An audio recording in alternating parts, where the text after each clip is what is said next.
Hello and welcome to Hammer Time, a Hammer horror podcast, part of the Evolution of Horror Network. I'm Becky Darke, a film critic and amateur, and I am joined by my co-host, human encyclopedia of film and TV and Hammer superfan, Kevin Lyons. Hi, Kevin. Hi, Becky. How are you? I'm very good, thanks. Excellent. It's brighter outside. Yes. Although you've got all your lights out in your house, so when I saw you on camera, it looked like you were in a Gothic castle. It's the way I live. I was once known, you don't need to know this, everybody, just, go make a cup of tea or something while I'm saying this, but when I used to live on the Isle of Wight, several of my friends used to call me bog marsh, which is a type of plant that thrives in the dark. No mistake. In this podcast, Kevin and I are watching and discussing every horror film in Hammer's back catalogue. And this week we're escaping the asylum and firing up our blowtorches with Maniac from 1963. When a man was crazed with desire, an afternoon when a kindly man turned into a raving maniac. Our Hammer Time discussions are all spoilerific, and we go into plot details and chat about the endings of the films.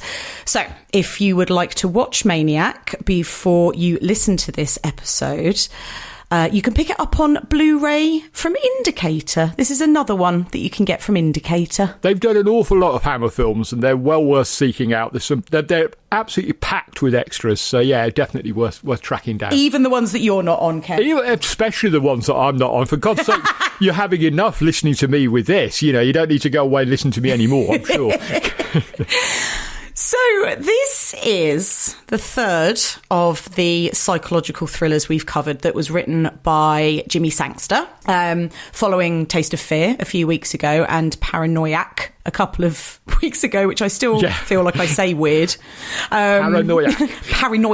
And I think you suggested last week that Maniac isn't the strongest one of the bunch. Yes.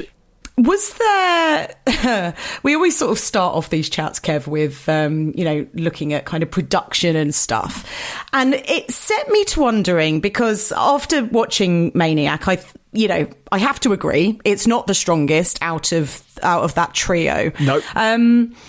But that's quite surprising in some ways, because you've got a lot of the same talent. Jimmy Sangster's still writing. That's You've got right, a lot of the usual Hammer team behind the camera. We've got a couple of people in front of the camera that we've seen before in more successful films. So was there something in the production, do you think, that made this one less successful? Or, what do you think it is? Well, the production itself, I find the film a bit dull, to be honest. And even the production of the film was a bit dull, because it just... Oh, God, okay. It just happened. There was one sort of minor glitch that is being shot at the same time as the old Dark House, which thankfully, because we're going in release order, a British release order, we won't have to look at that for several weeks, because I'm really not ready to look at the old Dark House just yet. Oh, no. I mean, that's going to be a shocker, trust me. But that was shooting just before, in fact, they were due to start Maniac, and it overran. So they couldn't shoot at Bray, or the interiors, they couldn't shoot at Bray. So they had to decamp to MGM Studios in Boreham Wood. But it wasn't a massive problem, because, the team was so skilled and so professional, they took it in their stride. Sure. And they still had time to set all the sets and props and all the rest of it up, and it was fine, it was cool. Nothing else of any note actually happened. And I'm afraid to say, and it does pain me to say this, that I think we have to lay a lot of the blame for what I perceive as the failings of the film at the door of the director, Michael Carreras. Now, it pains me to say, because Michael Carreras, we're going to hear a lot about him in the 1970s, because he did some amazing work in keeping the company going. It was under his watch that Hammer made some really interesting films. Whether you like them or not is kind of irrelevant. The films were really interesting. Really, they were trying different things. Yeah. But that was him as a producer. As a director, I'm a bit more of a sceptic. Okay. Particularly the films he made for Hammer. He made this, The Curse of the Mummy's Tomb, Slave Girls, The Lost Continent, Shatter. They're all a bit... They're okay, but they're nothing special, if that makes sense. Yeah, it does. I think part of the problem is that I've read on numerous occasions that Carreras wasn't actually a fan of horror films. Okay. He was with Hammer because his dad had set the company up. Yes, of course, yeah. So, of course, he was there.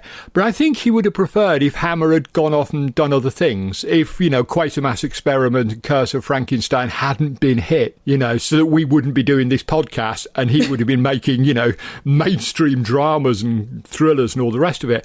And I think the fact that he didn't really connect with horror, I think that sort of comes through really, really obviously here. The fact that it's not... You said this about Paranoiac, that it's not really a horror film until the last reel. This is even more noticeably less a horror film. Big time. I mean, by the end of Paranoiac, I couldn't deny that was a horror film. Yeah. But this, with Maniac, in some ways, it's the opposite. Yeah. Because we'll come on to talk about the opening sequence, sure. But it's so shocking and kind of brutal and very, when the title card for Maniac comes up, I was already like, holy shit, that was really full on. But after that sequence, it feels like it becomes more and more, I don't want to say dull, but it becomes less and less, let's say it that way. It becomes less and less a horror film and more just a kind of, I don't know, like... Even for a kind of suspense film when you're supposed to be kept guessing and you're supposed to be wondering, what's going to happen next and sort of on the edge of your seat with chases and, reveals and that kind of thing. I was just a bit like, it's just sort of puttering along. Yeah, that's right. Yeah. And that's the problem. It opens with a bang, as you've implied, and we will talk about it, as you say, and it ends quite well. I think the last 5 or 6 minutes are really good. It's just getting from A to B is a bit of a circuitous route. It's definitely the least horror-y of these three, by far. Definitely. I think we've got to include it because it's part of that psychological horror strand, so, we need to have it here. But I think it's more of a salutary lesson of how these things can go slightly wrong and that, Hammer weren't infallible. Yeah. Was this the first film that Michael Carreras directed? I think he'd done one away from Hammer prior to this, if I remember right. But he wasn't really a director. Yeah. It wasn't his forte. The best thing he did as a director, in fact, is not even credited on. It was when he stepped in when Seth Holt died during the production of Blood from the Mummy's Tomb. Yeah. And he filmed some of the sort of horror highlights, weirdly, given that he was not a horror fan. Some of the gorier moments were apparently his work. So that's his best work. But then, the bulk of the film, the character stuff and the story and the atmosphere, that's all been done by Seth Holt. Right.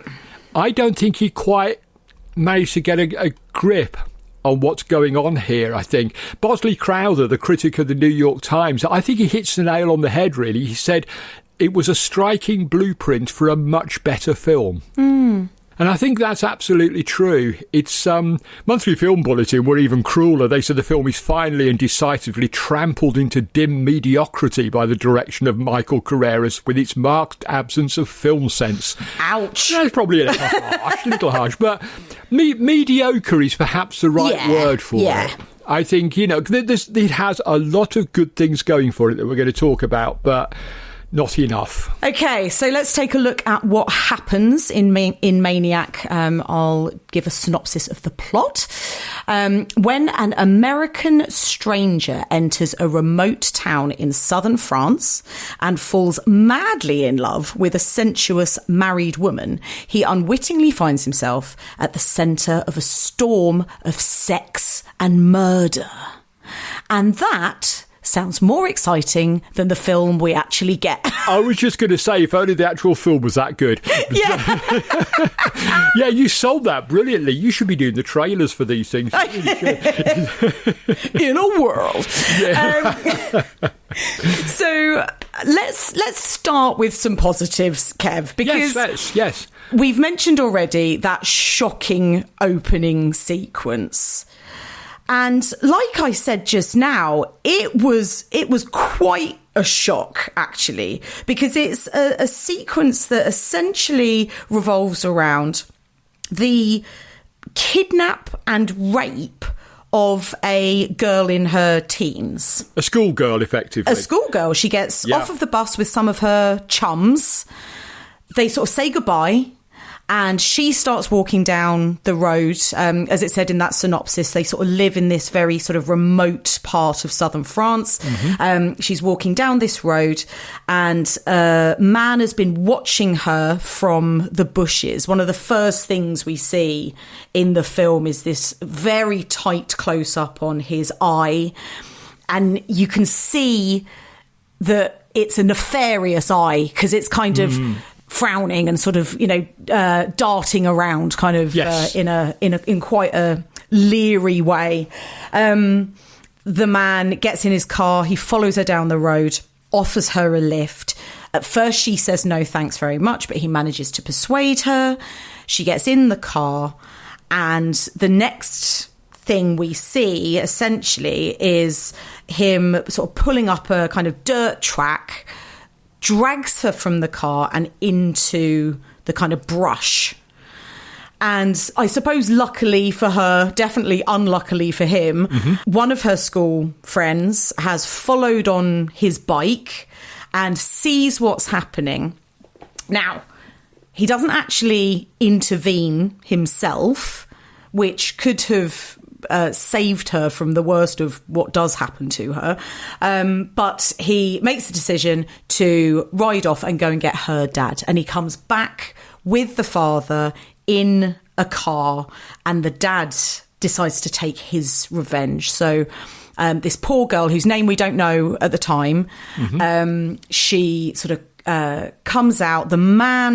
She comes out from, under this sort of long grass. The man follows her, and he's all sort of sweating and dishevelled. It is disgusting. She passes out, and Dad knocks this guy out, gets him in the van, and takes him back to what we assume is their farm, their kind of house. Yep. Takes him into the garage and fires up his blowtorch. This is what I was referring to earlier. And so then we get advancing towards the camera, a man, the dad, with one of those big kind of blowtorch masks on, and a roaring blowtorch. And then we cut to the outside of the garage, to blood-curdling screams coming from this rapist who Dad is taking revenge on. Title card, Maniac. Yeah. And I was like, holy shit. Well, you know what? It's very rare that I hear from you when you're actually watching the films. The first time we talk about it is here. Yes. But you were watching the film, and I've got it here in front of me. You sent me a WhatsApp message saying, bloody hell, it's not mucking about, is it?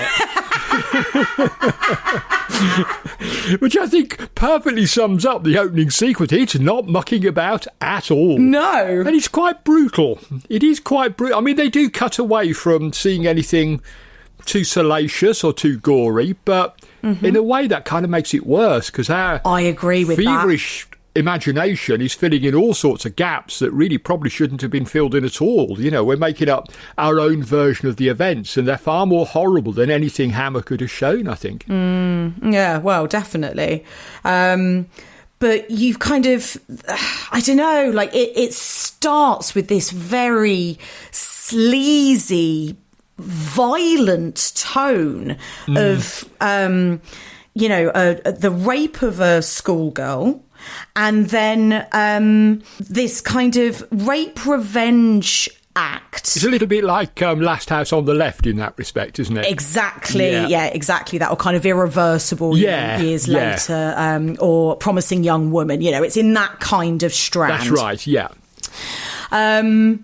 And yeah, like I say, there's this kind of scream from this guy, and in the back of my head I'm going, good again. Yeah, go get him. Yeah, exactly. So yeah, I mean, it feels kind of sleazy. It's violent. It's got this amazing jazz score over the top. It feels very 1963. It's Stanley Black doing the music, and he's kind of It's almost like the score is urging the characters on to do their horrible things to each other, isn't it? Quite an insistent little musical cue. And it's almost like it's like, yeah, go on, get her. Yeah, go on, get him. Yeah. You know, it's kind of like the music is there acting as a kind of Greek chorus almost, or Greek, is it the Greek chorus they call it? And they sort of like, the characters are not able to hear the music, obviously, but it's almost influencing their behaviour. I love that, Kev. Yeah, definitely. And talking of kind of, jazz and 1963 and stuff, like, I know that we've suggested already that Michael Carreras maybe isn't the deftest of all Hammer's directors. But I think this is a very stylish movie. Oh, it's beautifully done. Beautifully done. The locations that you see in the Camargue in France, it's gorgeous, absolutely beautiful. They actually went on location. None of this going down to Cromer Beach for a few weeks to film down there. They actually went on location. And, Wilkie Cooper, who shot it, a veteran British cinematographer, astounding work. It looks beautiful. It looks super stylish. It does. It's not the look that I have the problem with. It's the mechanics of it. Yeah, the sort of pacing, the storytelling, yeah. Yeah, that's what doesn't work. But, that's why we're starting with a positive. We can say that it is a gorgeous looking film. It really is. There's these beautiful women in this film. So we've got Nadia Gray as Eve. Is it Baynard? Baynard. And her stepdaughter Annette, who's played by Lillian Bruce, who anybody who listened to our Paranoiac episode will know that she was the nurse slash bit of stuff in Paranoiac. Ollie Reed's bit on the side, which I exactly. I suspect the one with awful lot of women not far from this podcast wouldn't have minded being, to be honest. So absolutely, I'm naming no names, Becky, but we know who we're talking about, don't we? In that episode, I discussed Lillian Bruce's unbelievable beehive and her cheeky little sort of micro bangs as well, and more than delighted to say it's pretty much back in this film as well. She defying gravity. Yes. Yeah, it's absolutely spectacular. But my point is, Nadia Gray and Lillian Bruce in this film are shot to perfection. Oh yeah, there is something about the light, I think, on location that they just look luminous the entire time. Their costuming as well is stunning. Annette is running around in sort of little sundresses because it's hot the whole time there, right? It's the south of France. They keep talking about how hot it is. So she's got little sundresses on. She's got slinky little numbers with sort of frills around the top. Very French. Yes. And Nadia Gray as Eve, who's the slightly older woman in the film. She's the stepmom. She's sort of wearing these very cool, almost kind of gaucho, because they're all sort of riding horses the whole time. That's right, yeah. She's got these amazing outfits where she's sort of got these shirts and these trousers that, are sort of dark and they look sort of utilitarian, but at the same time they're incredibly stylish because obviously she's French. Yes, of course. And she's got these amazing hats on at certain times. I just think this film looks amazing. You cannot fault it for that. I think, Carreras, for all his faults with this film, he understood that the things we were really looking to see here were the landscapes and the two women. Yeah. We didn't care about the blokes. They were disposable. Absolutely disposable. And they could have been anybody, frankly, but the two women are the key to all of this. They are. And, he puts them front and centre. Wilkie Cooper, like you say, lights them beautifully. Yeah. It does. I mean, I assume, a lot of it was under not so natural light because the interiors were done at, Boreham Wood. But he does manage to give it that realistic look. It does feel, when they go from the outside to the inside, there's none of that jarring sort of, we're under artificial light here. No. It makes it look like it's still the same light that we've emerged from. Definitely that. And it's coming through the windows. brilliantly done. But then Wilkie Cooper was like I say, was a veteran. He was no fool. He knew how to light a scene, and this is a perfect example of that. And there's two examples, especially with Eve, Nadia Gray as Eve, when she first sort of goes after Jeff, the American. Jeff. They're sort of on a picnic, and then later they have a bit of a tryst down on the beach when they go horse riding. And like I say, he is using the light of the location, that south of France light. And obviously he'll have been using kind of reflectors and all sorts of cinematic tools to accentuate it. But it just feels French to me, and these women look French because they're lit in that French light. I just couldn't mistake it. It doesn't look like any other Hammer film. No. That much is true, and that is partly down to the locations because they are stunning. The amount of times I wanted to stop the film, partly because I was getting a bit bored, frankly, but because the landscapes were so gorgeous. They get these long sweeping shots of these long beaches. Yeah. Which is just absolutely gorgeous. You just want to freeze frame them and look at them and start planning your holiday for them. You do. That was exactly it. I was like, where is this Comanche place and how do I get there? Exactly. So, these are the good things about the film. It's not a complete dead loss. We've got a few of those to come in the future, but this is not one of them. It's not a complete dead loss. It's just, it's what it is. Yeah. Well, before we move on to talking about the rest of the performances and some of the ways that perhaps the twists and turns of the plot don't quite add up, we'll pause briefly because this is our last film that we're going to be covering from 1963. And we haven't done one of these in a little while, and it's time to take a look at what is going on in the world at the time that the film was released. So here is Hammer in History. Hammer in History. Kev, strap in, 1963 was a big one. Oh, it was a huge one. The world had only just got used to the fact that there was now a 1-year-old Kevin Lyons in the world, and it was going to have to reel from all this other stuff that was happening. So, yes, absolutely right. Well, that makes a lot of sense because everything is apparently out of alignment. Yeah. Because there's a lot of dramatic stuff going on. Okay, so starting in the UK, we'll do some current affairs first because there's some big ones. I like to just firstly, even though it's got nothing to do with this film whatsoever, we've covered a lot of the kind of fallout, pun entirely intended, after the bombs in World War II. Yes. Obviously, we, at the beginning of this podcast, talked a lot about the kind of atomic sci-fi. That, again, reared its head a few weeks ago when we talked about The Damned. And also, there's a lot of shit going on in the world in 2026 at the moment. And if anything, I thought that this was an excellent example of when protest can do what it's meant to do, because 70,000 protesters arrived in London, having marched for 50 miles from Aldermaston to demonstrate against nuclear weapons. And although obviously nuclear weapons are still a thing now, later in the year, in 1963, the United States, the United Kingdom and the Soviet Union signed a nuclear test ban treaty. Now, obviously, that wasn't the end of the story, but it just goes to show everybody listening that if you can get 999 of your mates together and go on a march, you can affect change. You can affect change, exactly. I think also it probably helps that we came as close as we've ever come to nuclear war in 1963 with the whole Bay of Pigs and Cuban Missile Crisis and all the rest of it.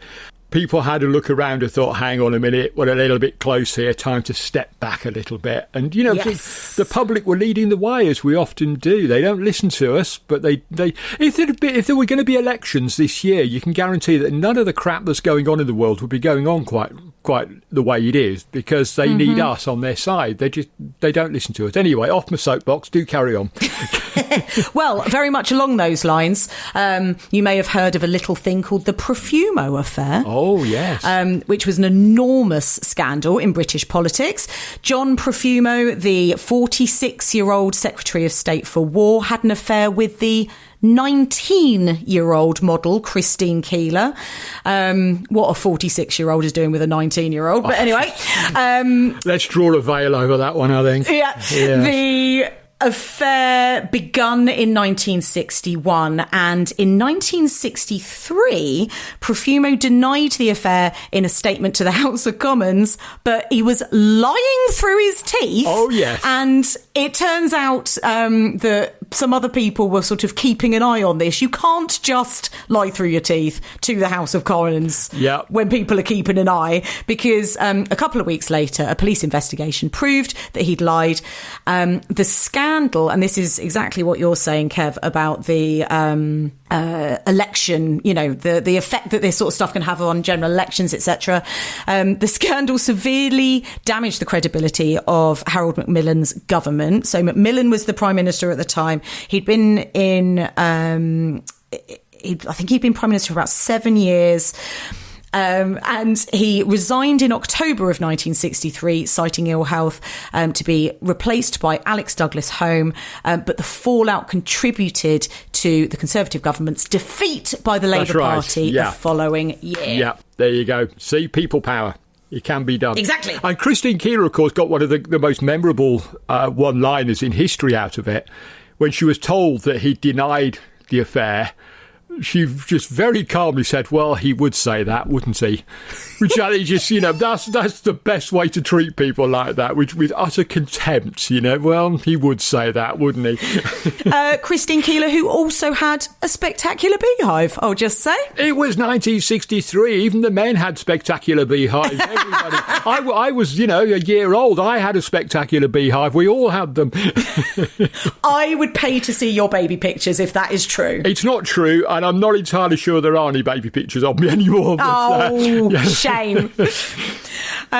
So elsewhere in the news, the Great Train Robbery happened. This is something, a much deeper rabbit hole for people to go off and have a look at. Go and read about the Great Train Robbery. It's absolutely fascinating. But the short story is, it was a robbery of a Royal Mail train travelling from Glasgow to London. There was, about 16 blokes involved in all, I think. They stole my numbers are terrible. They stole £2.61 million in 1963, which in 2026 is about 70 million quid. Yeah. And the thing is, they would have been like Robin Hood figures were it not for the fact that they so severely beat a guard on the train that he later died of his injuries. Oh, God. And so, that... I'm not saying for 1 minute it was a good thing that you should be robbing trains, but they were, for a while at least, I think they were kind of like folk heroes. Folk heroes, yeah. Yeah, Ronnie Biggs was the most famous one. He broke out of prison and legged it to South America and became a kind of media. So he only got involved with the Sex Pistols in the late 70s. So he was kind of he sort of turned the whole thing into this kind of media circus, but it's the fact that they contributed to a man's premature death that swung the public against him in the end, I think. Yeah. So yes, a fascinating story that was all over the front pages, obviously. Yes. The other thing that was all over the front pages was that in November, on the 22nd of 1963, John F. Kennedy, the 35th President of the United States, was assassinated while riding in a presidential motorcade in Dallas, Texas. I don't need to tell you what else happened because everybody knows. I'm having very weird flashbacks here to about 3-4 weeks ago. When we were talking about Red Dwarf. Well, I'm talking about Red Dwarf, but also I recorded a commentary for the film Ruby, which is about Jack Ruby, the guy who shot Lee Harvey Oswald, who was the man who shot JFK. And I was very, very steeped in the whole sort of conspiracy world surrounding that assassination, and I'm not entirely sure I've escaped it yet. It's still in my head, and it's Are you still convinced that JFK actually went back in time and shot himself? I'm not entirely convinced. I didn't do it. I'm so mired in these bloody conspiracy theories about this. There are a million of them. If you really, really scrutinise, there's a Brooder tape.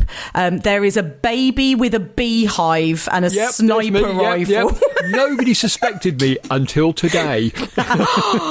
Dun, dun, dun. Right, well, whoever you get as a replacement for me once I've been locked up in an American federal prison for my crimes, good luck to them, but don't give away your secrets. That's all I will say. So, in pop culture, Sylvia Plath's only novel, The Bell Jar, was published. Worth mentioning just because it's a seminal text even to this day, especially to a lot of teenage girls.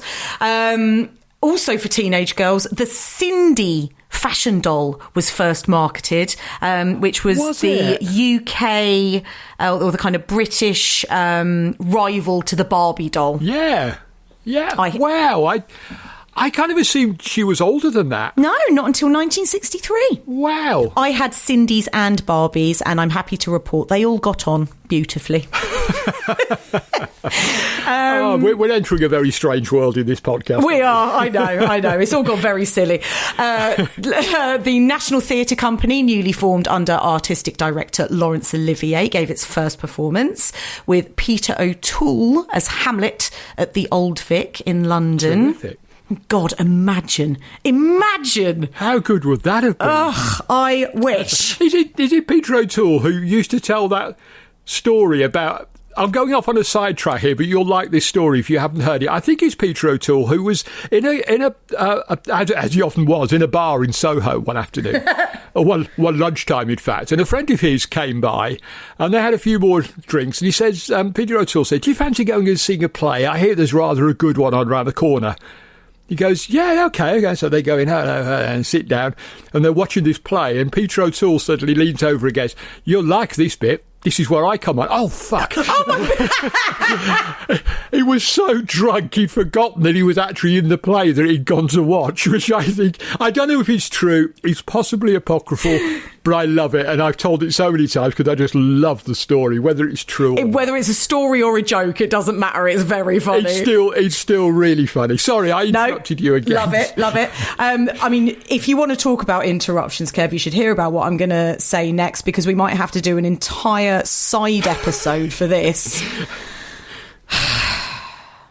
The first episode of the BBC television science fiction series Doctor Who was broadcast in 1963 with William Hartnell as the first Doctor. Have you ever heard of this one, Kev? Never heard of such a thing. No? Sounds like utter rubbish. I bet it didn't last very long. It's ever so famous. You should check it out. I will save it for another podcast, but I can tell you exactly what I was doing when the first episode went out. I can't remember it, but my mum told me about it, so I can remember what I do. Oh, I love that. But we'll save that for another day. You crowbarred Doctor Who in this episode. I don't need to go any further. We'll talk about it another time. Yeah, I know. We've just talked about Red Dwarf and Doctor Who, so I think getting all the good ones in. That's it. Get it out of the way. Okay, on Beatles Watch. Ah, yes. Okay, so it's the 60s, obviously, so we're still on Beatles Watch. They recorded their debut album, Please Please Me, in a single day at the Abbey Road Studios in London, and it was then released in March of 1963.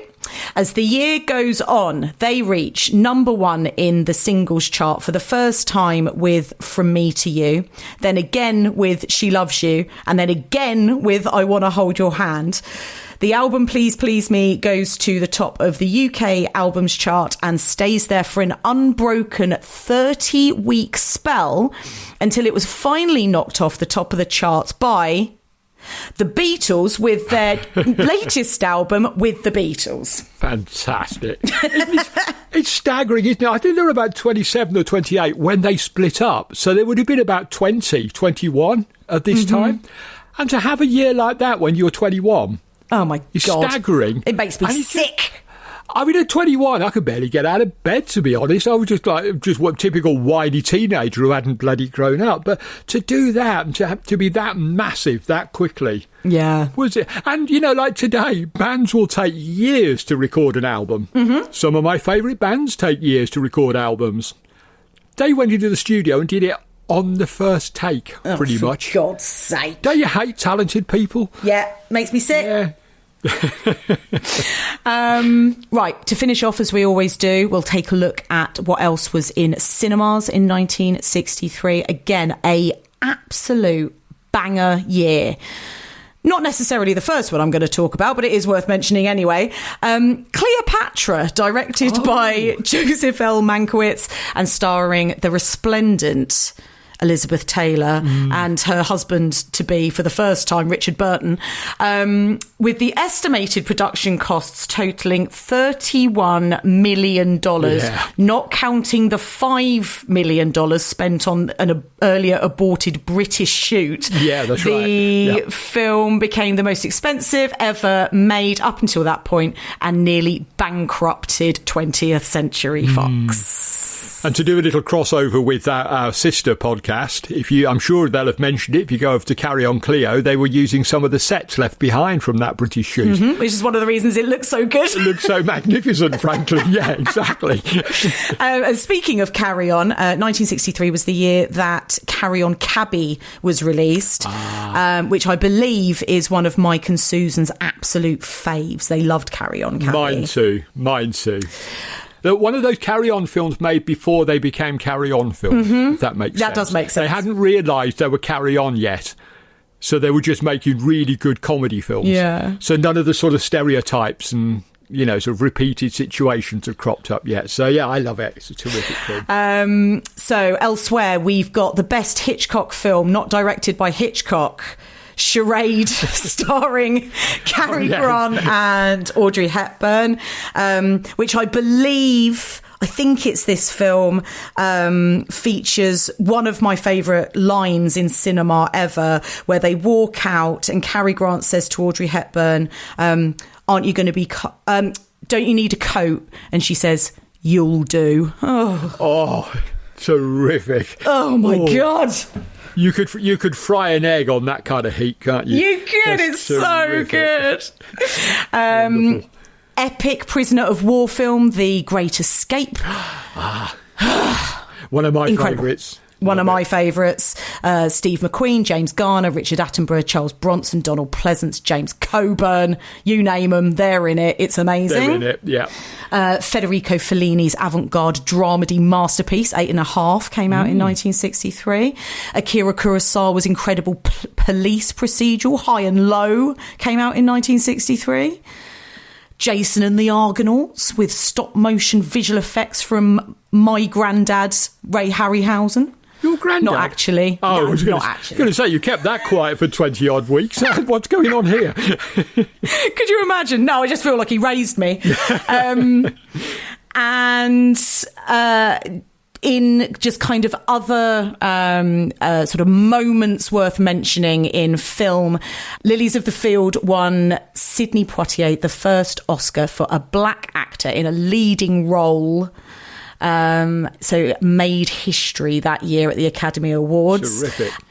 And elsewhere in horror, Alfred Hitchcock's The Birds, Herschel Gordon Lewis's Blood Feast, Mario Bava's Black Sabbath, and Robert Wise's The Haunting. I would never have left the cinema in 1963. Neither would. That's literally what I was about to say. You'd never go home, would you? You'd just sort of book the cinema for the whole year. Yeah, just sleep between the seats. I'd have been very happy. Thanks very much. I'd have been in heaven. What a year.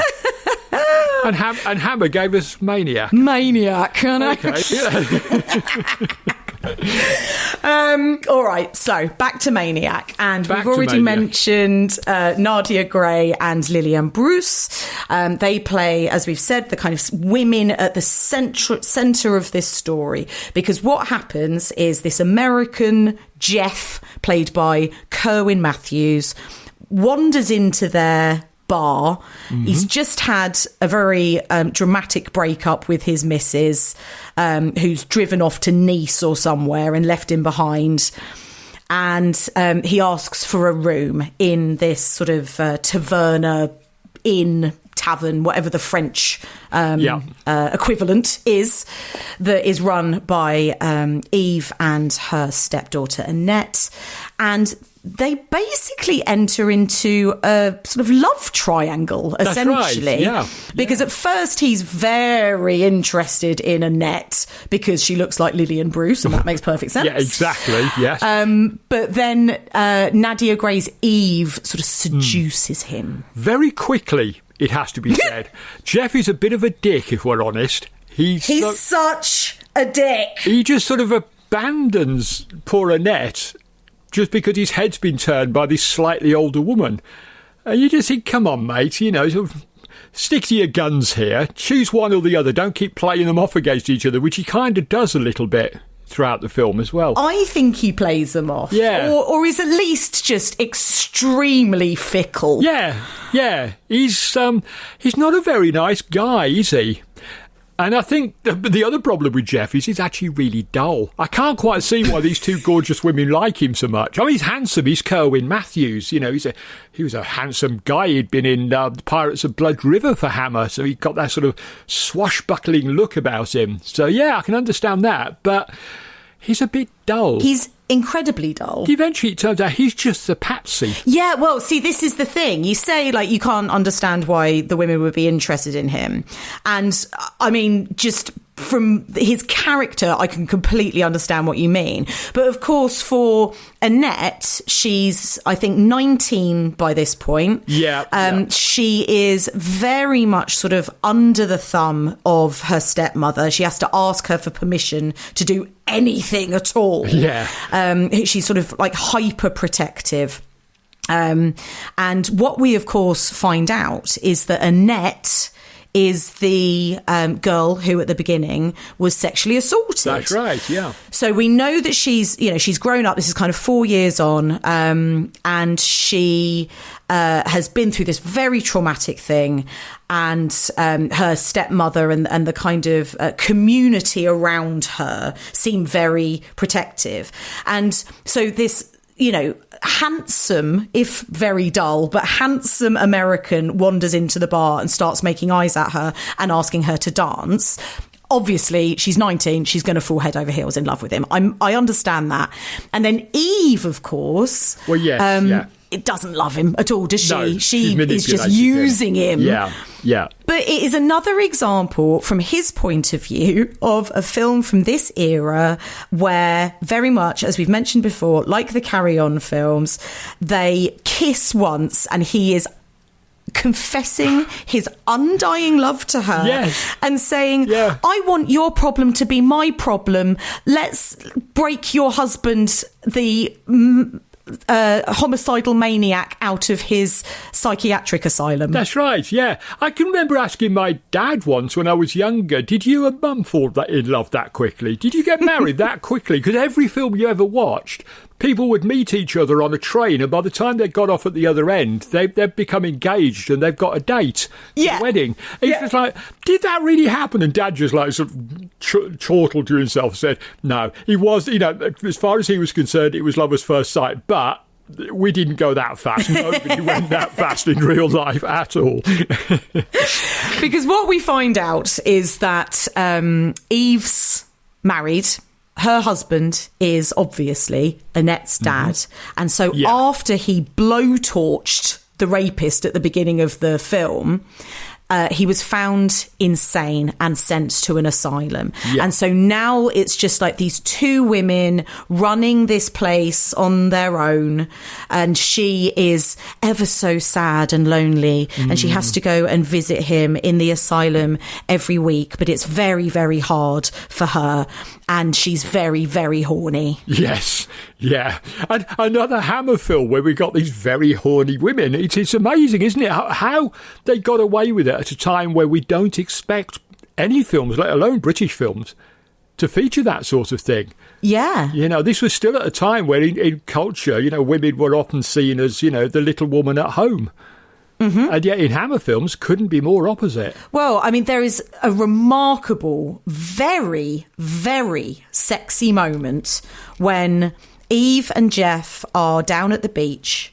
They've ridden their horses down there, and she is extremely full of life. Yeah. I can absolutely understand the attraction from his point of view, to be honest. Oh, definitely. I mean, maybe, you know, he confesses his undying love and devotion a little quickly, but I can definitely see why he at least wants to get her in bed. She is splashing her horse through the waves. She gets all wet, and she says to him, "Oh, help dry me off, would you?" And she takes her blouse off.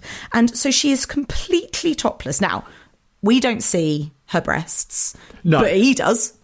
And not for the want of trying by Carreras, I should add. He was really keen on putting nudity into the films because the European films were doing it. Really interesting. And it was the censors who were saying, no. Definitely not. And particularly in films, I think, that were about violence. The idea that sexuality and nudity could be in a film about violence. Yeah. 1963, they weren't ready for that. No, that makes sense. Even after something like Peeping Tom and Psycho, which had not had nudity, but which had had, you know, sex and violence all mixed up together, they still weren't ready for it. No. And you know, especially I would say in a film that has such such suggested but brutally so sexual violence against a young girl. It would have been a bit of a tonal shift, because we get some tonal shifts that I'm not particularly comfortable with later. But or that we'll talk about later. But I guess to start a film like that and then have a sort of slightly swooning romantic bit where an older lady has got her boobs out on the beach may have felt a little bit whiplashy. It would have been a bit too much. That, yeah, I get that. Yeah, absolutely. But actually, I think that for the kind of sexuality of the scene, I think this is more effective because it's almost played like a burlesque performance or something. Because she sort of she's got her back to the camera. She takes off her blouse. You can see that she's not wearing a bra or anything underneath. So she's sort of bare on top, nude on top. And then she sort of turns to him and he embraces her. So then he's obviously covering her. Yeah. And it's all played very beautifully. And I was like, yeah, I'm into this. It's good. It's played really well. Yeah. It's kind of weird that they did this a few times at Hammer and the British films in general, I think, where they were kind of coy, but at the same time, really quite sexy. Yeah. And it was down to the imagination. They left us to imagine what was going on in that workshop at the beginning. Mm-hmm. And here we get this sort of flash of naked shoulder. And it's like, you know, so the dirty old men in the audience were getting themselves in a right old lava. You know, this was hardcore porn in 1963 in Britain. So it's kind of the imagination running overtime. The imagination is the greatest of all sexual organs, as we know. The mind, you know, it's what we think we're seeing or what we think we're getting and all the rest of it. But yeah, I think they do handle that quite well, quite subtly. I do, yeah. While we're on the subject, though, I do want to talk about some of the uncomfortable objectification of Annette. Because, as I say, we start the film with this very shocking sequence.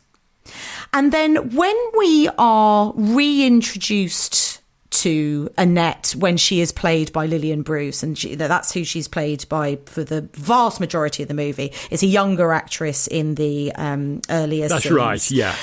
Is obviously, as I say, you know, she's 19. She's obviously slightly sort of repressed in that she is being repressed by the people around her. She's not really allowed to live her life as you maybe assume that she would want to. Maybe if she was living in a big city or, you know, that kind of thing, had a bit more freedom. Yeah. But it's the way that the film treats her when Jeff specifically has got his eyes set on her at the start, and we get this scene where he asks her to dance in the bar, and the camera is lingering very uncomfortably, I think, on her bum as she wiggles it dancing to this music in the bar, and everybody around the bar stops what they're doing and watches them dancing and watches her move.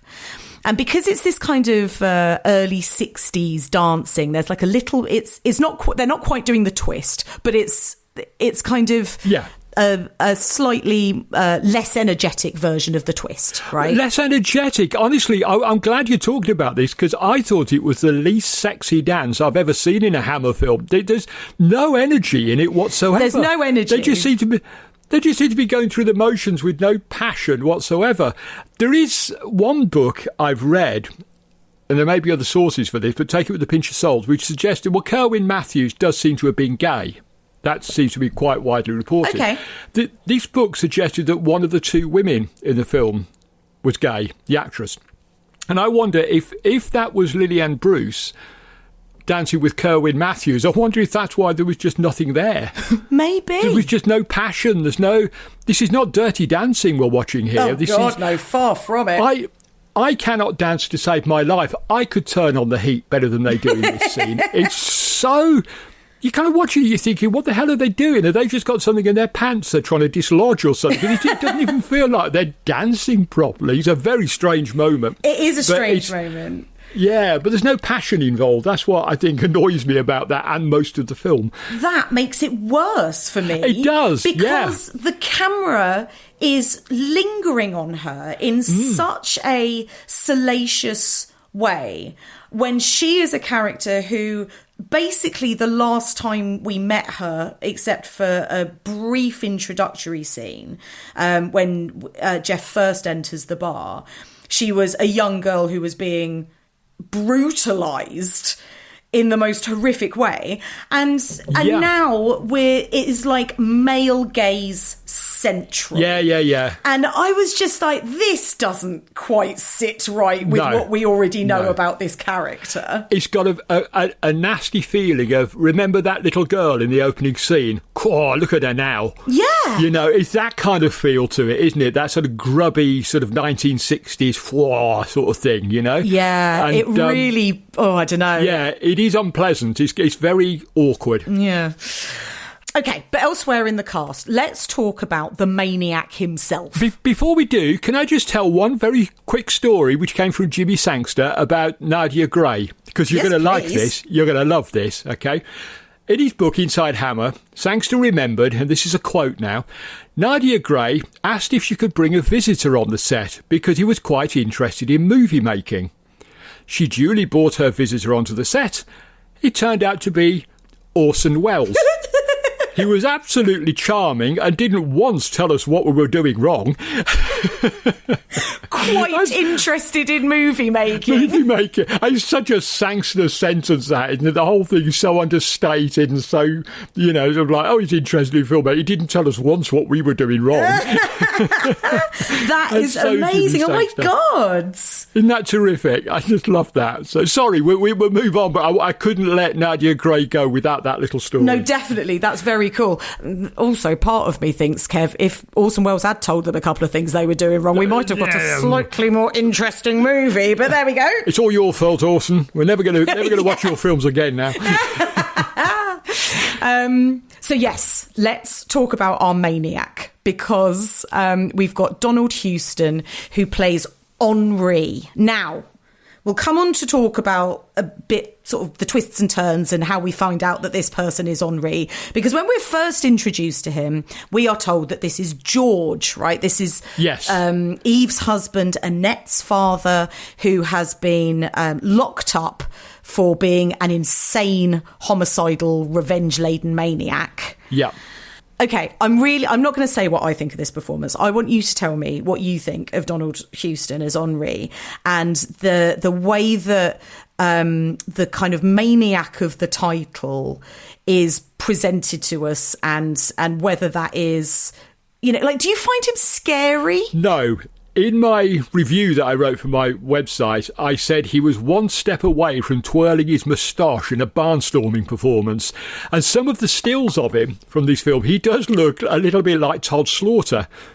So he feels to me like a bit of a throwback to the old melodramas rather than sort of the not. I mean, you look at Paranoiac, which obviously was coming next because we're out of sequence. But you look at Paranoiac, and Ollie Reed is terrifying, even when we don't know that he's responsible for all this. He is terrifying. He's genuinely that scary. Unpredictability That's right. that we talked about. He could explode at the drop of a hat. Someone on social media put a quote up yesterday saying they'd watch Paranoia, looking forward to the episode and hoping that they don't lose it when the brandy runs out. Because I think that that's what he's like in that film. The brandy runs out and he just completely loses it and probably just about to chin his poor butler. I know. Paul Williams, the butler, still hasn't recovered, I don't think. He still hasn't recovered from this hair. What's it called? The hair dryer, is it? Or the hair? Yeah, the hair dryer. Or something. Yeah. I don't get that impression from Donald Houston, mainly I think because we're constantly being misled as to who he is. Yeah, I think and it's only really at the very end key to it. Do we get to know who he actually is, and then he sort of pulls it back, but he's not, I don't know, I find it very difficult to find him scary. How about you? I don't find him scary. I found him very scenery chewy. Yeah. Which is kind of fine. Like he's called, the film's called Maniac. Like I don't mind a bit of mania. That's fine. Yeah. But I think you have hit the nail on the head, because if he is George, the revenge-fueled kind of furious blowtorch murderer from the beginning, that is one thing.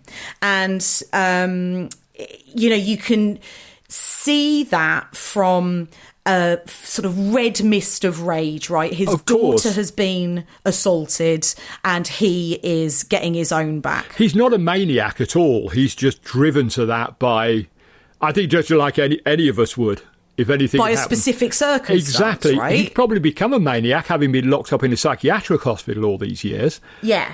But that's not who we're dealing with, is it? That's not who we're dealing with. So we are dealing with a man called Henri, who is a sort of trench coat and sunglasses wearing, I don't know, nutter, who is very violent. He's killed people in his escape from the asylum where he has also been locked up, we assume with George, because he's killed George. Well, I don't think he has. I think he's the warden. Oh, this is the thing, Kev. I don't even know who he is. It's really not very well explained, but he's the warden who...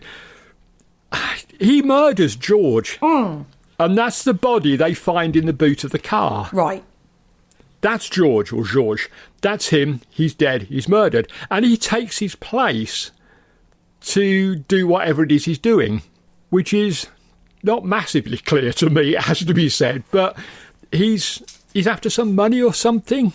I don't know. Do you know, it's one of those things where I'm so bored by it, I kind of tune out by the time we get to the explanation. You don't care enough to pay attention. I don't care enough. And it's like, at the end, we get this massive info dump. Yeah, oh my God, the exposition in this film is ludicrous. There is actually, there are a couple of these, aren't there, as it goes along. The copper, at one point, the investigating cop, actually is in the bar talking to people. He just says something like, OK, so what do we know?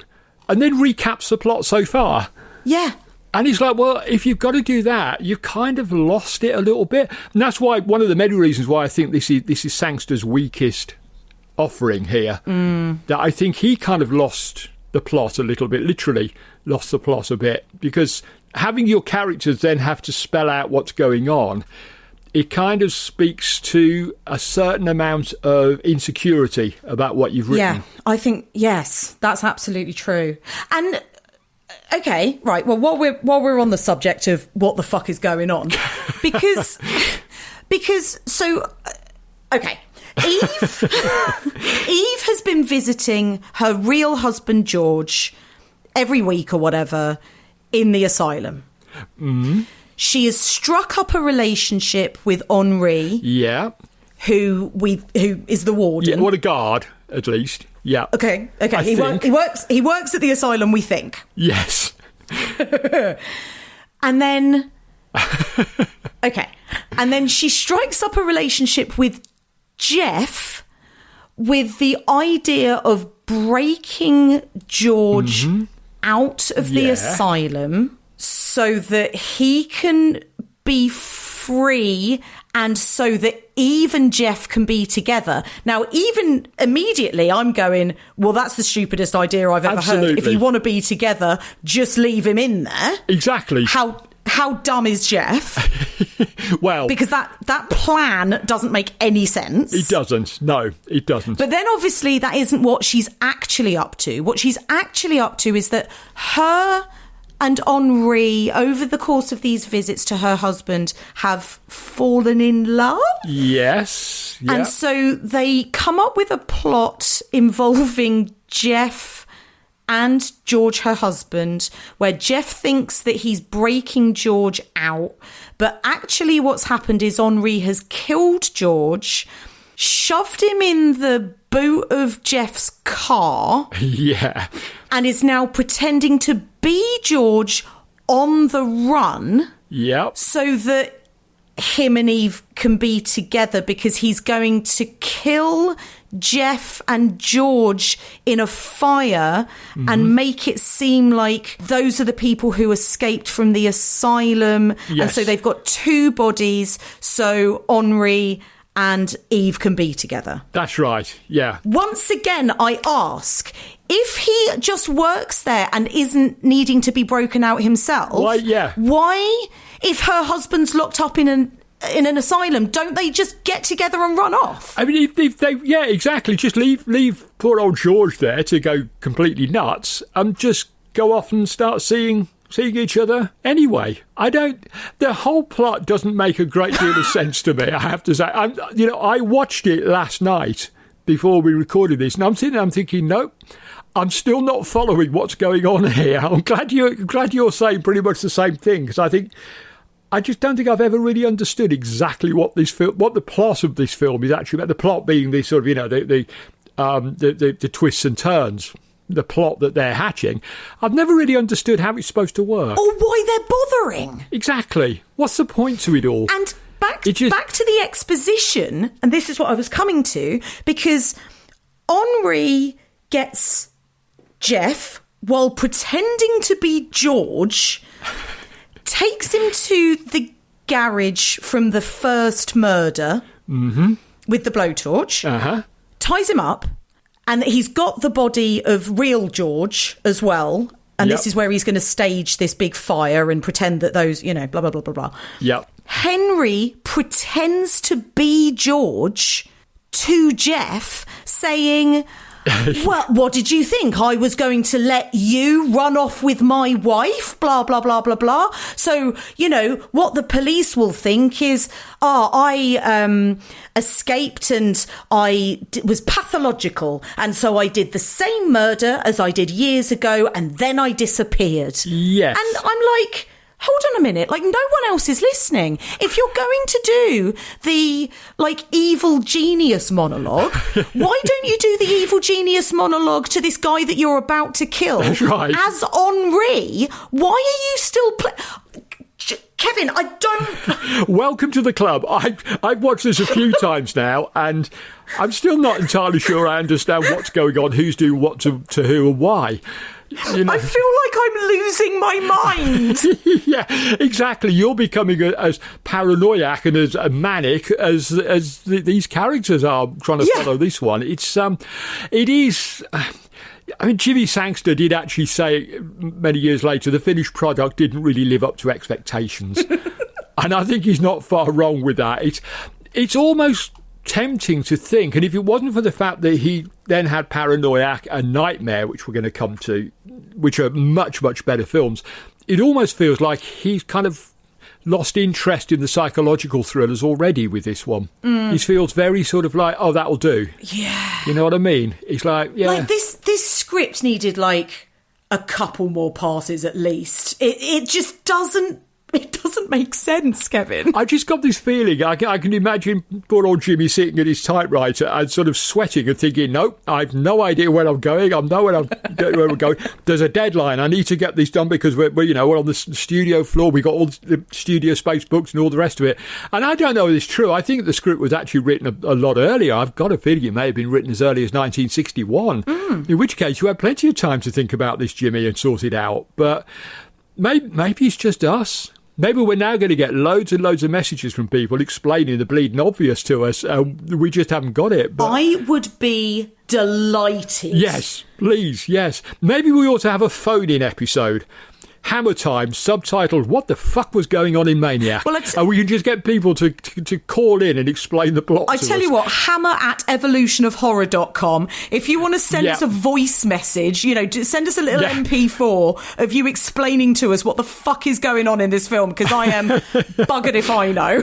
We could use that in a forthcoming mailbag episode. You'll be able to explain it to the two thickies who were completely baffled by the whole bloody thing, to be fair. And the trouble is I get to this point, and we're going to come and talk on about the ending and how it all sort of comes about. I know that you said at the beginning of the chat that you think that it sort of peaks again at the end, and the ending's pretty good. Yes, I have issues with that as well. So I'm not cheering up at all, but you can do that for us. Oh dear. But the trouble that I really have, even putting my notes together for this episode, is like I have already run out of stuff to say, because I'm just like you said, you found it so boring that you stopped paying attention, and I think I've got something similar but different in that the internal logic of the film is so messy that I have just stopped caring. I'm like, well, I don't. Yes. You know, like you kind of need this stuff to hang together for it to engage you. And it just got to a point I was like, I do not know what's happening or who anyone is or why I should care. Well, that's the thing, isn't it? That if you stop caring, you become bored. Yeah. And you stop paying attention. But you did say that you thought that it takes an upturn. So let's kind of... We can talk a bit more about sort of like some of the reveals, and then we'll get to the end part. Because one thing I will say about it is, yet again, it is using those landscapes and those locations absolutely phenomenally. And I'm hoping you're going to tell me a little bit about where it's set. So, okay, good. So we get Henri pretending to be George, killing Jeff and the real George in a fire in the garage. The cops and the fire brigade come, and there's all of this activity, and they find these bodies. One is dead and one is horrifically burned. And what the Inspector Etienne, played by George Pastel, he is saying, right, well, it's George and the other person who got broken out of the asylum, or the guard, whoever the second person was. George was pathological, and he did the same crime again, and they've something happened. His blowtorch blew up a gas canister. The whole place has gone up. One of them's dead. One of them's in the hospital. But they're so badly burned that we don't know which one's dead and which one's in the hospital. Right. And we're going, we don't either. We don't know. We don't know. Frankly, we don't care at this point. Care less. So, but obviously, Eve is like, but shit, I know that one of them is Jeff, and she is pretending to be very, very sad to Annette. Oh, I can't believe it. One of the men in the thing was Jeff. And oh my God, I'm so sad. I'm going to go to the hospital because it's either Jeff or it's your father. I must go and find out which one it is. And so she goes to the hospital, but obviously she knows it's Jeff because she knows that actually George is already dead, and Henri is at large, right? Her lover. And so she goes to the hospital, and poor Jeff is horrifically burned, to say the least, because he is head to toe bandages. We're assuming in some kind of coma. And so we get exposition moment number 3 of the film, where Eve tells Jeff/us what the plot was all along. And right. Isn't it lucky that you came into my life, but ha ha ha ha, aren't you so silly? Actually, it's me and Henri, and I've just been using you, ha ha ha ha, and now I must kill you. And so she unplugs his blood bag. Yes, yep. So we get a bit of blood all over the floor, and she thinks... That's a very effective shot, I have to say, with the blood spattering on the floor. I think that was one of the few scenes that really works for me. Yeah, no, it is good. And actually, it's one of the only moments, because we're so used to blood-spattered Hammer films by this point, right? Yeah. And there's none of that in Maniac at all. And so I know this makes me sound like an absolute ghoul, but I was quite pleased to see a bit of blood finally. I was like, yeah. Oh yeah, definitely, yeah. It's like I say, as we get nearer towards the end, it starts to become more and more like a Hammer film. Yes. But it's very late in the day. It's very late. So she unplugs him and she's like, right, sorted. Okay, Jeff's gone. My husband's dead. It's me and Henri, right? But... obviously, that's not actually what's happened. Oh, no. Because Jeff gets pulled out of the garage by a guy called Gilles. I think his name's Gilles. Right, he works around the property, right? Yeah, that's right, yeah. He's pulled him out of the fire, and obviously he's seen what Henri is doing. And Jeff's gone to the cops, and he has let them wrap. He's let them wrap him in bandages so that he can hear Eve's confession, I guess. So it's literally Jeff in the bandages, absolutely fine, in the bed. And there's this amazing line actually, which really did make me laugh when he's talking to the cop, and he says, well, it's lucky she only decided to unplug me. Imagine if she decided to dispatch me by slitting my throat. Yeah. Oh, yeah, imagine. That would have been a much better film, wouldn't it? Well, we'd have got a bit more blood. We would, yes. And Jeff would have suddenly become very interesting in his death throes. So, finally, Annette... Lillian Bruce's Annette is the last character that Eve and Henri have got to get rid of. Yeah. And so do they stage a letter or something? Yes, yeah. And Annette wants to go to the cops. And so Eve says, fine, I'll drive you to the cops. We'll do a bit of shopping. We'll have a girls' day of going to the cops. Life was very different in 1963. We had to entertain ourselves where we could. I'll take you to the police station. Then we'll go shopping. And we'll be like, ladies who lunch, it'll be super cute. And so, but obviously she's not taking her to the police. She's taking her to Henri. And this is where the big denouement happens. Yes. Kevin, tell me about these caves, please, because there is this incredible moment where she drives this tiny little French Citroën into these incredible... I mean, it looks like they're sort of caves that have been carved out by humans. They have. That's exactly what it is. They're these sort of stone galleries carved out of limestone, in fact. It's in an area of Provence, Les Beaux de Provence, and it's a place called Val d'Enfer, which rather pleasingly translates as Valley of Hell. Oh. Which is rather good, isn't it? And this is this weird sort of... and it got that name because of these weird limestone rocks. It's got this sort of strange white, sort of almost glowing look to them. Mm-hmm. And it's a really striking location. Really striking location. So, yeah, these were sort of carved out, presumably because they wanted the limestone. And so they've carved out these sort of chambers within the and there are proper caves at the back. You do see a sort of something like a cave at one point. But yeah, this is where it becomes a really, really interesting film for all of about 3 minutes. Because they've got this terrific location, which obviously they didn't use location managers and location scouts at Hammer.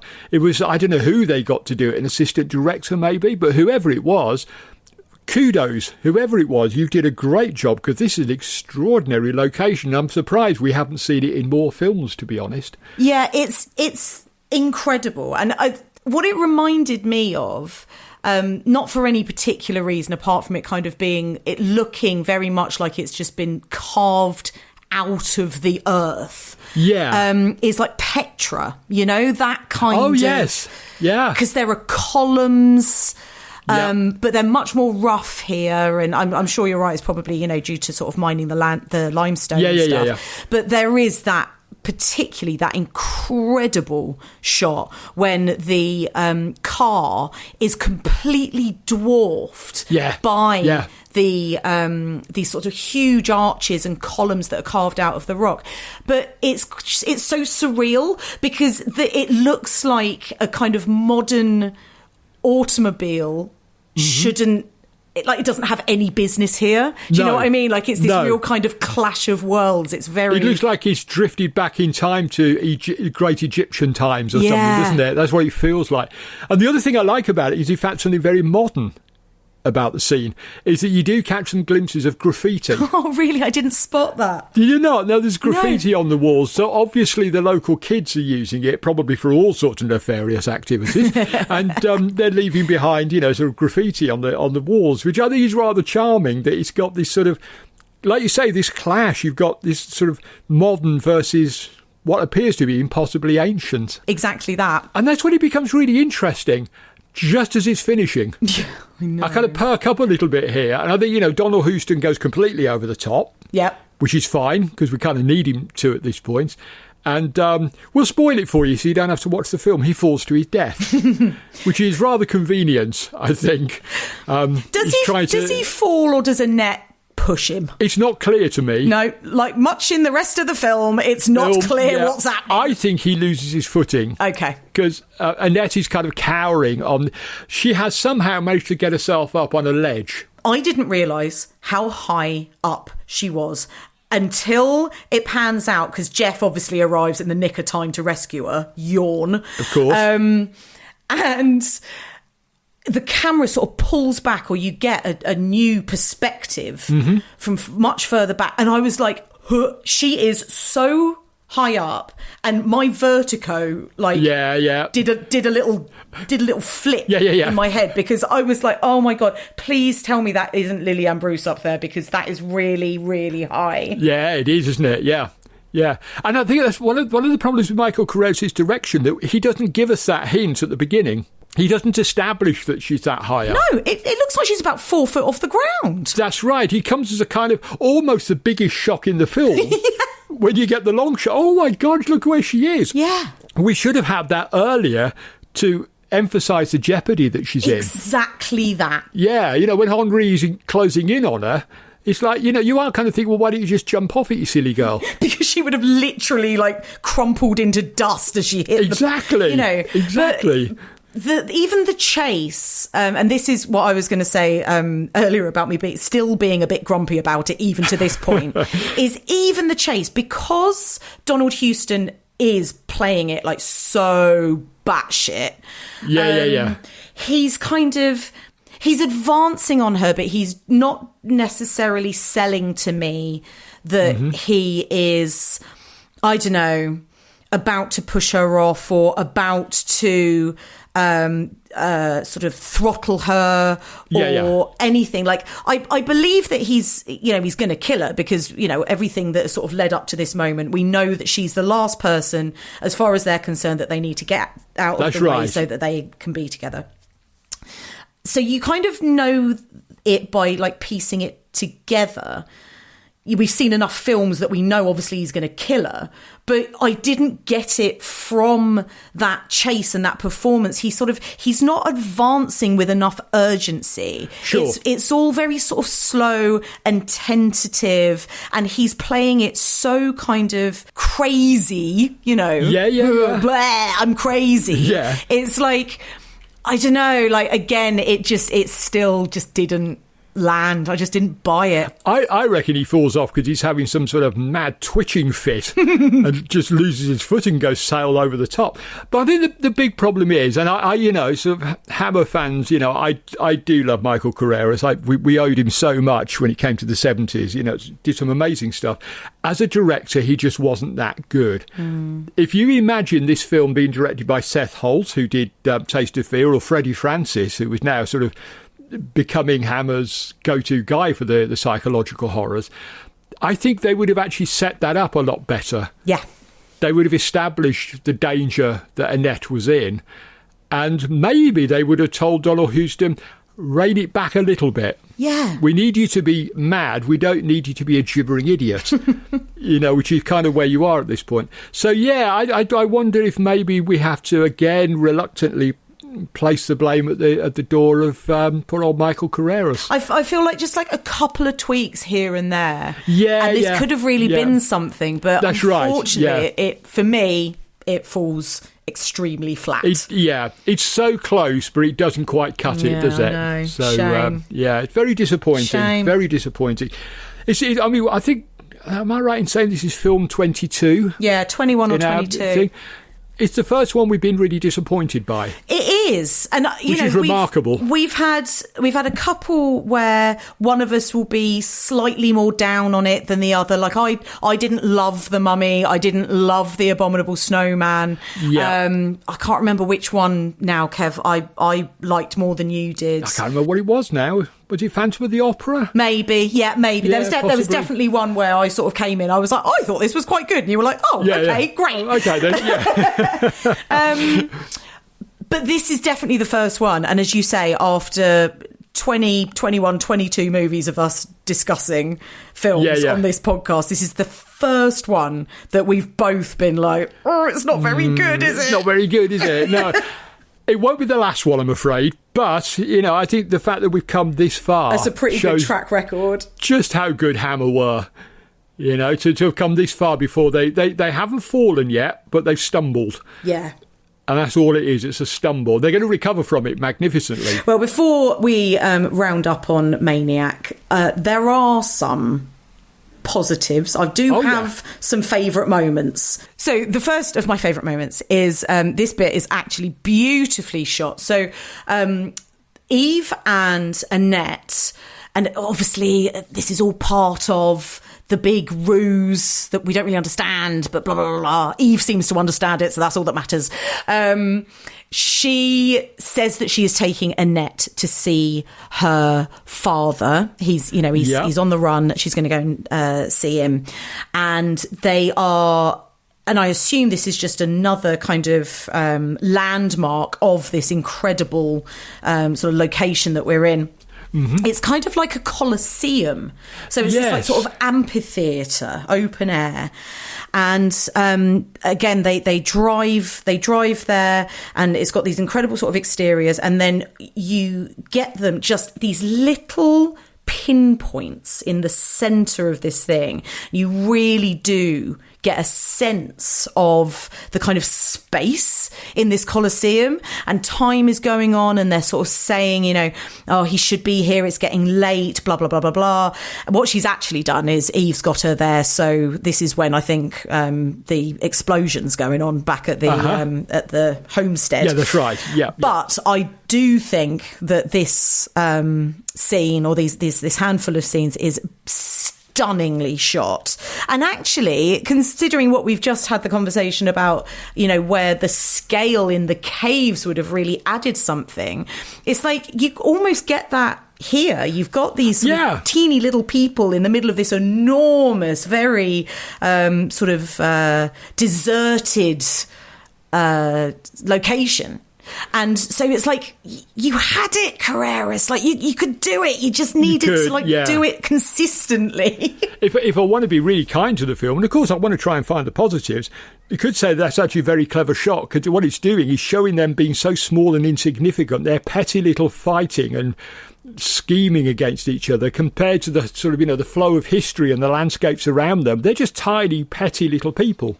Yeah. I think that's quite a clever... I love that. It's something I hadn't thought about until you started talking about it, so you can take the credit for this one, and, or the blame when people start, saying it's nonsense. What the hell are you talking about? Nonsense. Pretentious rubbish. But it does have that feeling, doesn't it, that they're dwarfed by this sort of ancient... Completely. Sort of thing that time doesn't care about them, the landscape doesn't care about them, only they care about themselves, and they're sort of silly little... business that they're trying to enact, silly but deadly business they're trying to enact. I like that a lot. There's one character we haven't mentioned yet is the kind of local policeman, Monsieur Salon. Yep. Played by Norman Bird, and he's a bit of a classic cop in that he's just, or movie cop at least. Yeah. He's just in the bar the whole time. That's right. Yeah. And sort of laughing and joking along and sort of socialising with the women. Now, I say, maybe that's not the best thing for a policeman to be doing, but also you don't get the impression that there's a whole lot going on in their little sort of hamlet that they live in. So, fair play, have a nice day. You kind of get the impression that the rape and murder at the beginning was the biggest thing that's ever happened. Yeah. To this little Which village, is why everybody knows that, who why everybody and knows what happened and blah, blah, blah. Yeah, they're still gossiping about it even, 4 or 5 years later. Exactly. But at one point, I think it's Jeff says to Salon, can I buy you a drink? And he says, no, I'm on duty. When I'm on duty, I allow myself 3 drinks only. Yeah. A commendable attitude, I suppose. Yeah. But he may be spending his time propping up a bar, but he's not completely irresponsible he's not as a cop. sozzled. Yeah. He's got limits. Come on. No, exactly. And the last one, and this, I died. I thought it was so funny. So in George/Henri's very confusing, why is he saying all of this stuff, evil genius monologue to Jeff before he sets him alight, he says something along the lines of, what the police will say is that I was just repeating the same crime that I committed before I was put into the institution, and it's a pathological pattern. Yes. And that's what, that's why I'm doing this, because that's what they'll say. And then you cut to Inspector Etienne, and he's relaying what's going on again to Eve, and he says, well, you'll see, what your husband was doing was recreating the crime that he did. It's a typical pathological pattern. And I was like, oh my God, amazing, called it. That is just such typical Jimmy Sangster humour, isn't it? Yes, it's quite bleak, it's quite dark, but it's very, very funny. Yeah, it's that's definitely one of my highlights, that little exchange. They're so clever. What else would you call What out? else? I would have to say pretty much the scenery. The setting is kind of almost a star in itself. I hadn't thought about it until last night, ever going to the Camargue. Add it to our tour. Add it to our tour. I've had a couple of people on social media saying, when are you going to do this tour then, Kev? So I think people actually thinking we might actually do it. But if we're going to the Camargue, you pay your own bloody airfare, so that's for sure. Fair. Yeah. But, and I do like the caves. It's mainly the environment that I like more than anything in the story. I think the story is just a bit too complicated, and when it's not complicated, it's too ordinary. Sure, yeah. It has this kind of weird extremes of being a bit ordinary, bit ordinary, bit ordinary, bit ordinary. Oh my God, it's really complicated. The end, and it's like, no, we needed that complication scattered throughout the film. But I cannot fault the photography. I think the photography is absolutely stunning. And when Carreras does get it right, he does really, really well. Yeah, agreed. As we've said, there are sparks of brilliance here, I think. Yeah. But the consistency isn't there, the pacing isn't there, the internal logic isn't there. And sadly, it lost me. But it is very, very beautiful to look at. And I would say that the performances are very good. They are very good, actually. What did the general public think of Maniac? Well, I often wonder that, because it went out on a double bill with The Damned. I mean, can you imagine a more mismatched pairing? The bizarre thing is, this staggers me to this day, that Maniac was the top part of the bill. No! This was the A film and The Damned was the B film. That's the wrong way Wow, round. absolutely. Yeah, absolutely. But can you imagine sort of going in and watching The Damned and it finishes and you think, oh my God. And then we get Maniac. Can you imagine the end of The Damned and the beginning of Maniac? Yeah. Oh my God. Yeah. I wonder how many people walked out after that. Maybe it was too much for them. Because that's another moment, another highlight of the film for me. It's deeply unpleasant, that opening scene. But it is brilliantly done. That's Carreras at his very best. That is superbly Whatever done. I said in my WhatsApp message, it's not mucking about. Not mucking about, no, dive straight in there. And I just think, unfortunately, both him and Sangster took their eyes off the ball after that. Yeah, and then all it does for the rest of the film is muck about. You then get like an hour and 20 minutes of them just sort of, mooching about, having love triangles and being a bit dull. And then suddenly at the end, it turns into a sort of a mad Todd Slaughter film, And he's like, he's like, come on, guys, bit more balance. So. All right. Okay. Where are we putting it? I'm going to go middle because there are too many good things about it, like the photography, like the performances, and like the locations. There are too many good things. And the lower I'm saving for the worst of the worst, which we've yet to encounter.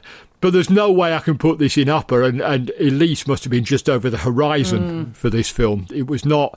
It doesn't qualify for those. Of the psychological horrors we've covered so far, it's my least favourite by a very, very long way.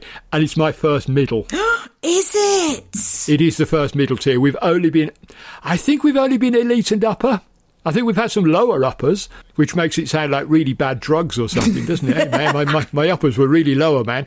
But yeah, this I think is my first middle. Holy shit! Wow. Okay. Yeah. So I'm doing middle as well. Yeah. Because it's not lower. Like, it's not the worst lower, film I've ever seen. It doesn't make any sense and it's a bit boring, but at least it's nice to look at, Yeah, exactly. So, yeah, I'm going to go middle. I'm just looking back at my ratings for some of the other ones that I feel like I wasn't super, super enthusiastic about. And it was the ones that I mentioned earlier. So The Mummy and The Abominable Snowman. I think I would put Maniac below both of... Yes. Would I put it below The Mummy? I really disliked The Mummy. You did, didn't you? Yeah, that was weird. Did. Yeah, I know. And the trouble with The Mummy was, and I know I'm getting off tack slightly, but the trouble with The Mummy was it was a second watch as well, and I didn't like it the first time, and I didn't like it the second time. So, look, we're just chalking that one up to not for me. Not for you. Yep. I do think there's stuff to like about Maniac, but not enough for it to go into upper, definitely. But not terrible enough. There's enough going on that it's definitely not in lower. So we're popping it in middle, both of us. Yeah, I think that's exactly right. That's where we're going to have to put it and leave it there. And it occurred to me last night when I was watching it that quite possibly at my age, that may well be the last time I watch Maniac. Oh. Because I can't think of a reason to go back to it. If someone says to me, I'm coming round tonight, Kev, let's watch one of the Hammer psychological horrors, it's going to be Taste of Fear or Paranoiac or Nightmare. It's not going to be this one. Yeah, shame. But hey, we've got... Well, I know for a fact we've got two that are brilliant, and you'll be struggling to choose between them rather than the other way around. Indeed. And yes. Next week we're going to be having, well, hopefully not having a Nightmare. We're going to be watching Nightmare, Indeed. and it'll be. And I like that one, so it'll be a step up. Yeah. Excellent. Thanks for listening to Hammer Time. We'll be back next week and plagued by bad dreams as we discuss Nightmare from 1964. If you're watching along with the podcast, you can find this one on Blu-ray. To check out the full list of movies we'll be covering throughout the pod, head to evolutionofhorror.com/hammer. We'd love to hear from you, especially if you want to leave us a voice note explaining to us what the hell was happening in this movie. So please send us questions, comments, etc., etc. Drop us an email to hammer@evolutionofhorror.com. You can follow the Evolution of Horror Network on Instagram at EOH_network. You can follow me on Instagram and Blue Sky at Bunny Darke, and on Letterboxd, I'm Becky Darke.